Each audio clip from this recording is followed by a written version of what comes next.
Today I invite you to a trip down memory lane, talking about my childhood, all my traumas and deepest secrets. No, I'm just kidding.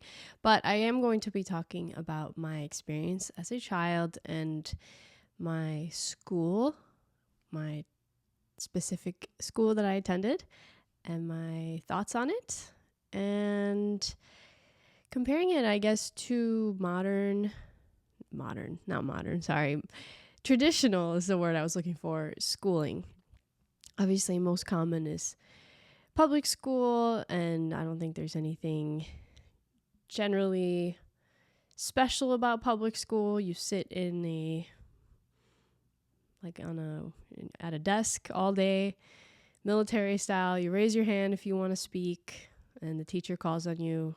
You raise your hand. So we all know how that works. My experience with how I grew up was the Montessori method. If you're not familiar with Montessori, I really recommend looking into it. It's not spoken about enough. It's not popular enough.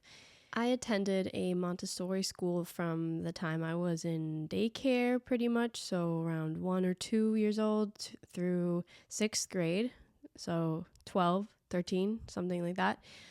And it kind of happened on accident, or just coincidence, I should say. The school was a 5-minute walk from my house, and I think that was the reason my parents chose the school. In Sweden, you have a little bit more freedom, I think, to choose what school you want to attend. You can't homeschool your kids like you can in the United States. So my experience growing up in Sweden was a little bit different, but I think you can choose the school that you attend or switch if you're not happy. Maybe you can do that in the States too. Maybe it depends on where you are. I don't know. I just assume that you go to the school that's in your district. I loved going to a Montessori school. It is, in a very basic sense, the Montessori method is based in teach me how to do it myself. It's about fostering independence, modeling behavior and independence, everything that you want to see in a child. I also remember learning from older kids a lot. It was very, we all learn from each other style. It wasn't just, I'm the teacher, I know everything, shut up and listen to me. That's not what the Montessori method is about. It's about this openness that we can all learn from each other. Again, fostering independence and encouraging kids to make choices for themselves and to help them spark their own interest in things. For example, a big thing that is within the Montessori method mentality is to stop telling kids, good job, good job, good job, good job, every time they do something, right? Like, oh, you did this puzzle, good job. Oh, if you pay attention to most parents, you hear them say good job at least 15,000 times a day. Every time their child does something. As someone who works in childcare, I do it as well. It's so exciting as a adult watching a child do something or learn, or they get so excited, they feel so proud. You want to tell them good job. You want to encourage them. What is the problem with saying good job? Well, it's not that it's necessarily a problem or something negative or bad. The issue with telling kids good job is that they are seeking external praise for what they are doing. Instead of a child picking up a puzzle or some kind of game or something that involves them to have to solve some problem. Puzzle is a good example because you have to use problem solving and you have to really try to get the pieces together and everything. So if a child picks a puzzle, they do the puzzle and they finish, and you tell them good job, they look up and go, oh, good, I'm doing this and it's making my parents happy. I have to keep doing things to make them happy. Instead of let me do this because it makes me happy. Let me find my own internal happiness, my own internal voice, and what it is that I want to do in life, right? And I don't think, obviously, there's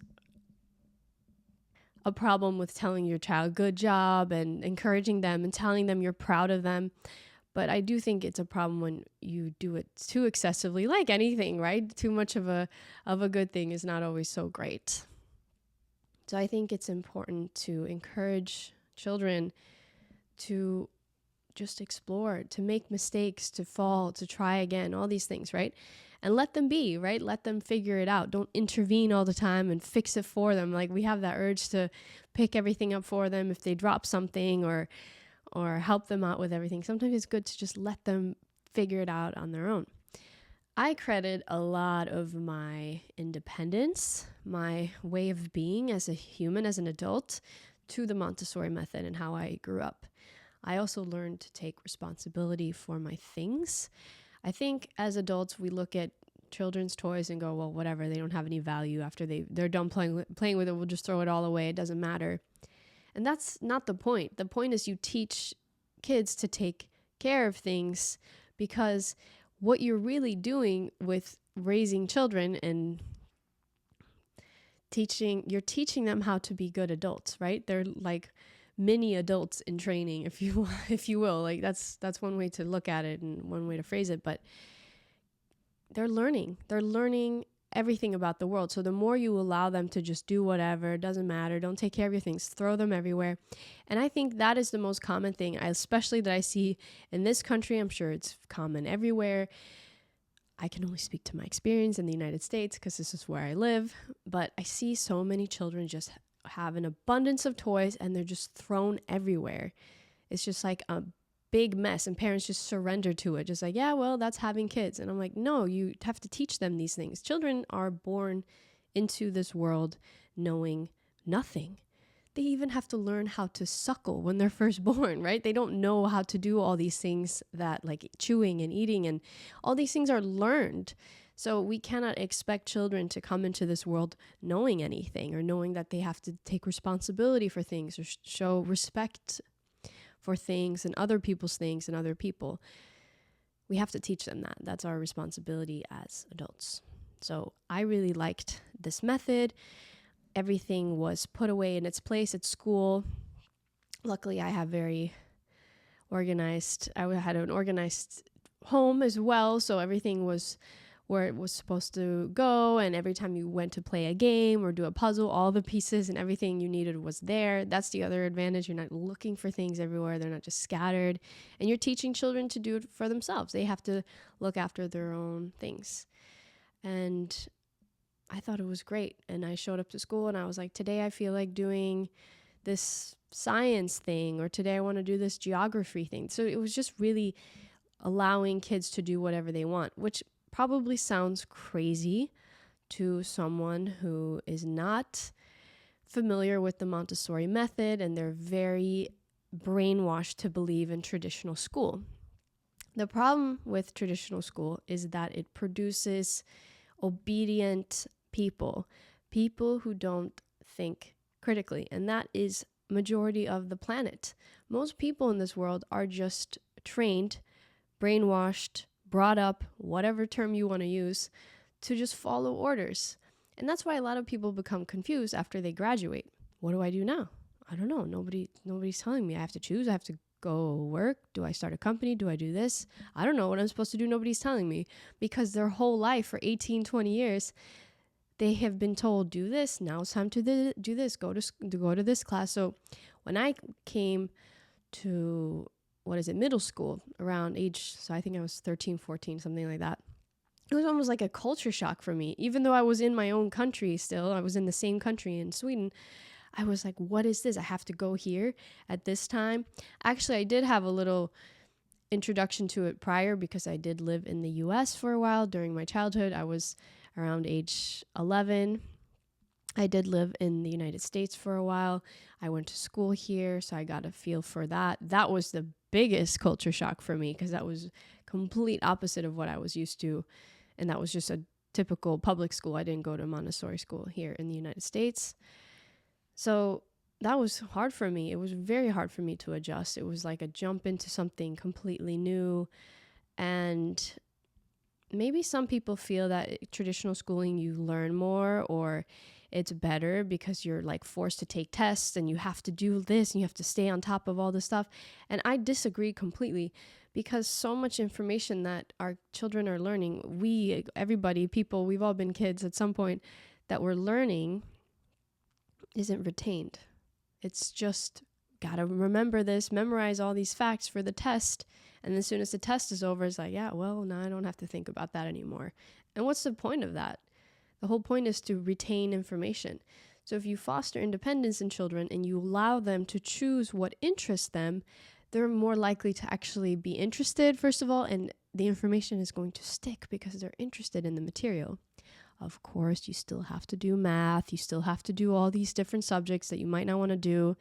I had teachers when I was in Montessori who would encourage me to do certain subjects. They were like, okay, they might sit down with me and say, we haven't done math in a while. Maybe it's time to do some math. So they're still there to guide and encourage you. It's not like it's a free range to do whatever you want and climb on the walls and be disrespectful. It wasn't like crazy at all. And that's not at all what the method is about either. It was just, again, fostering independence and helping kids, encouraging them to make their own choices for themselves based on what they want, piquing their interest in things. But there was a lot of respect. When I needed help from a teacher, I had to go and put my hand on their shoulder. And for every student that needed help, they would put their hand on top of your hand, and then whoever was at the bottom would get help first, and then it would go in order.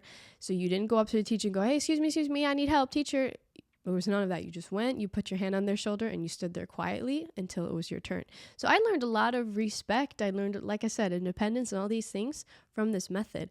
I could talk about this for days. I love the Montessori method. It's something, if I have children of my own, that I would love to put them into. And there are many different forms of this now. I mean, I've heard of unschooling and free schooling, maybe. No, that I made that up. I know there's unschooling, which is kind of similar, probably a lot less structured, but I don't know enough about unschooling to speak about that, so I won't. I refrain. I can only speak to my experience and what I know. I had to check my hair. Every time I record, I make sure my hair looks good. I've said this before. And then I go to edit, and there's hairs. Just, oh, here's a hair sticking out here. And I swear I check every time. I'm like, okay, it looks good now. Hair. What a first world problem. Anyway, I am so lucky and blessed and privileged to have had the experience that I had in school. I wish I could have continued it through middle and high school. It would have been great. I didn't have that opportunity, but I think the Montessori method is great. Like I said, there's others, Waldorf and I think it's called Waldorf. And there's a bunch of other methods now, but they're not very popular, right? Because traditional schooling is what we are brought up to believe is best. But like I said, all it does is produce obedient employees. It's just people who go to work for other people, go to work in a factory as engineers or as government jobs. And there is nothing wrong with that. I am not sitting here saying that there's something wrong with those jobs. There's nothing inherently wrong with working for other people. I work for other people. But the point is, it's not for everybody. We're not all designed the same. There are people who feel trapped in their daily life, their daily 9-to-5 life. It's not meant for them. They're unhappy. And that's the problem with traditional school, is that it brainwashes everybody to believe that this mold is for all of you. You all are supposed to fit in the same mold. And that's not realistic. Of course we need employees. That is how the world functions.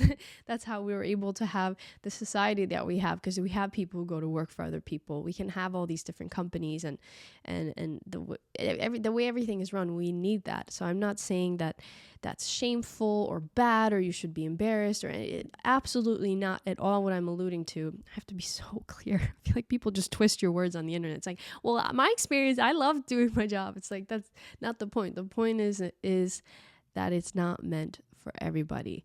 The way it's designed, it's saying this is for everyone, when in reality, no, it's not. You have so many people who say, this is not for me. I want to do my own thing. I want to live off the grid, or I want to have whatever lifestyle I want to have. And that should be encouraged.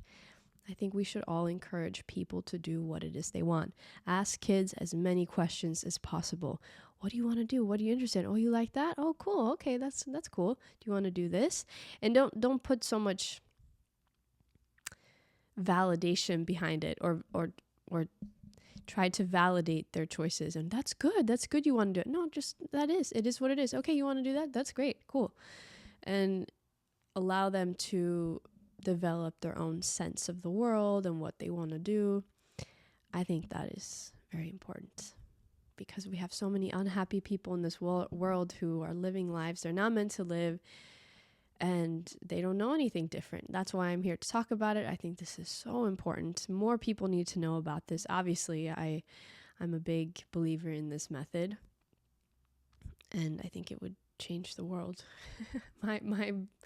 My conviction is that if we can just give everyone a great childhood, the world would be an amazing place. Because I think it all stems from people having poor childhoods, from their neglect, or they were abused by parents, or they didn't have enough of something, resources. All of that stuff is what leads to broken, damaged, hurt, angry, frustrated adults. But if everybody had the opportunity to have a great childhood, I think that would change the whole world. So it starts when it starts. It starts at the beginning, right? At the beginning of life. If this at all piques your interest, please, I urge you to look into it for yourself. There's articles and YouTube videos and all kinds of stuff you can look up to learn more about the Montessori method. And I've kind of talked about my experience here a little bit. If you have any questions, as always, I always say I encourage people to ask or bring their own input. Maybe you disagree with the method. Maybe you found something that's even better. And I want to ask, are you familiar with the method? Did you grow up with it? Did you not? Do you wish you could have? I want to know. I'm very curious about what people's thoughts are on this. And I want to talk about obedience. I kind of touched on this earlier, right? With traditional school and the traditional way that children are raised, they're raised to be obedient. Be quiet, sit still, and do as you're told. That's really what we want to produce in our children. We want them to just, oh, look how well behaved your child is. They're sitting there quietly, doing as they're told. They're not making any noise. And they're just quiet and obedient, right? And I think, yeah, okay, I can see how that's convenient and practical when you're a parent. You are dealing with so much. You just need a well-behaved, quiet kid so you can focus on what you need to do. But that doesn't produce creative, thoughtful adults, right? You want your kid to explore and question things, ask questions, and just because a child asks a question doesn't mean they're being disobedient. I think that's such a weird narrative that a child who questions authority is like labeled bad, or you're disobedient. You're not doing as you're told. It's like, no, imagine, I think about this sometimes. Imagine being born, and we all have been, but I'm just saying, imagine this for a second. You're born into this strange world. All of a sudden you're with these people who are feeding you every day, hopefully, and telling you, get dressed, go to school, do this. Wouldn't you have a lot of questions? Actually, I would go as far as to say it's almost surprising that children don't ask more questions. What am I doing here? How did I get here? What's going on? What am I supposed to do, you know? Because I know parents get frustrated with children asking questions. And why? And they go through the why phase, or they ask, what is this? Or how does this work? Or why? And it's frustrating, right? As an adult, you're like, oh, I know all this already. And I have to answer all these questions. And I already know the answers. And I don't want to have to explain it to somebody because I already know. So why do I care? This isn't interesting to me. But I usually say, if you choose to have a child, you're starting over from day one. Just remember that having a child means doing everything from scratch, teaching them, again, how to sit up, how to walk, how to talk, how to behave, how to use your silverware properly at the table, everything. You're teaching them everything starting over from day one. And you instill your values in your children, what you find important and everything. But I think what I'm trying to get at is we have to rethink what we find important. Is it really that important that children sit still, behave, and do as they're told? Sometimes children need to behave. 100% I believe that children need to be obedient in certain situations because sometimes parents just know best. For example, if your kid is about to run across the street and there's a car coming and you yell stop, they need to be obedient and do as they're told or they're going to die. Like there are some situations in life where you just have to do as you're told, or you just have to put up with something that your parents find important, right? And you're growing up in their homes. That's something I heard growing up. It's like, well, if you don't like it, when you grow up, you can do whatever you want in your own home. And I kind of agree with that to some extent. You know, children are children. The adults are the ones who pay the bills. They're in charge. But I think if we allowed children to make more choices, especially in things that are not important, so many parents try to control their children far too much. And we know how that ends up. You have children who go on to become teenagers who are very rebellious and sneak out of the house. They lie. They try drugs, alcohol. They get into all the stuff that they're not supposed to because they have such a tight rein of like, nope, you can't do this, you can't do that. But then again, you don't want to go the other way where you have all the freedom in the world and your parents don't care where you are or what you're doing, right? There has to be a balance to it. But trying to control your children, it's not even your children. We can't control anybody. We can't control other people. This is the phoniest belief that we all subscribe to. We all think that we can control other people. We have a hard enough time controlling ourselves, getting ourselves up in the morning, having the discipline to work out and take care of ourselves and eat right. And then we think we can control other humans.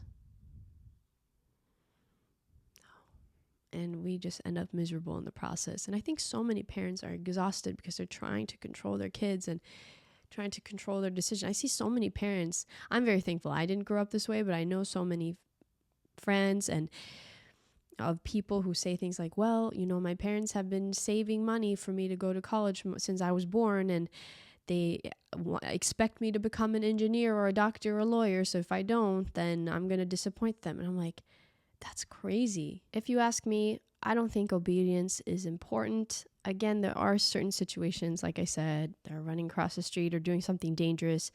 Your kids need to obey you in the second because they're about to get hurt. But I think so many times parents try to control kids in little moments and times where it doesn't matter. Like, I'm trying to think of an example. Like if they want to put 2 pairs of socks on or something, like who cares? I don't know, that was kind of dumb. But you know, like so often parents like, you have to do exactly like this and you have to be like this and you have to wear these clothes and do this. And I think you have to give children as many choices as possible. Make them feel like they're making as many choices as they can because they're already limited in their choices.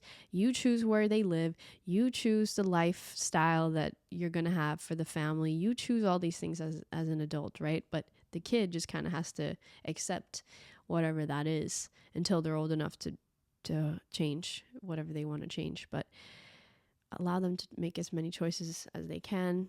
Try to create an environment where they feel free and safe to do so. And of course, within limits. And you have to have boundaries and say, okay, these things are not acceptable. You can't hurt others. You can't disrespect me or anyone else. You know, I get that. I'm all on board with all of that. I'm just saying there's so many times where we try to control things that just leads kids to be frustrated, and then frustrated kids grow up to be frustrated adults who never deal with this stuff.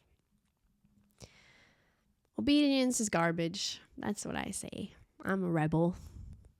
I don't follow the rules. I do follow the rules. I think rules are important. It's important to be respectful of others and what others have created. And if you're in certain places or buildings or establishments where you have to behave a certain way, and if you don't like certain restaurants, right? There's certain restaurants with dress codes. But then to me, I'm like, if you don't like it, then don't eat there. You know, it's kind of simple. But as much as possible, we have to allow humans to feel free enough to do what they feel is best. And I think by nature, most of us want to do the right thing. We don't want to hurt others or any of that. I think that's a result of trying to control people too much or keeping them in a cage. One last thing I want to mention before I go, I'm currently taking a class called Alexander Technique. I also invite you to look into that for yourself. It's very interesting. They also do talk about the Montessori method and how traditional schooling has led us to have really bad posture because we're forced to sit in these uncomfortable positions all day. So a lot of us are not in alignment and have good posture as a result of around age 5, 6, 7, where we're forced to sit in these terrible positions for 7, 8 hours a day. And it's the technique is about regaining your natural poise and having better posture, having a better form and how you do things, both in exercise and in everyday life and how you move. It's especially designed for people who are in entertainment, like actors and musicians and everything. Well, those are the people who primarily seek out the Alexander Technique. It's of course for anyone. That's why I invite you, whoever you are, whatever you do. If you use your body every day, it's a great thing to look into and learn more about. I think so many of us are suffering in pain and back pain and shoulder pain and tension and all this stuff because of how we're sitting, how we use our phones all day. The head, when you're in perfect alignment, I think the head is around 13 pounds. I may have the numbers wrong, but just by moving the head slightly forward, like for example, sorry, I'm trying not to move away from the mic too much. When we lean our head forward from how we check our phones, you triple the weight of the head. Just from a slight little movement, the head becomes that much heavier. And of course, we've built up our muscles to be able to withstand that. But long term, it's not good. We're getting all these neck problems and everybody's having pains and everything because they're not aligned properly as a result of our lifestyle. Man, thinking about this, it's like, wow, so much that we would have to change in our whole society about how school works and how our office jobs and all these things that we do that's so ingrained in what modern human life looks like. But this is how you start. You start by having conversations. You start by hopefully planting seeds in people's heads to think a little differently, to look at life a little differently, to consider something different than they have been told and grown up with. Like I already said, share with me your thoughts, what you think. I want to hear.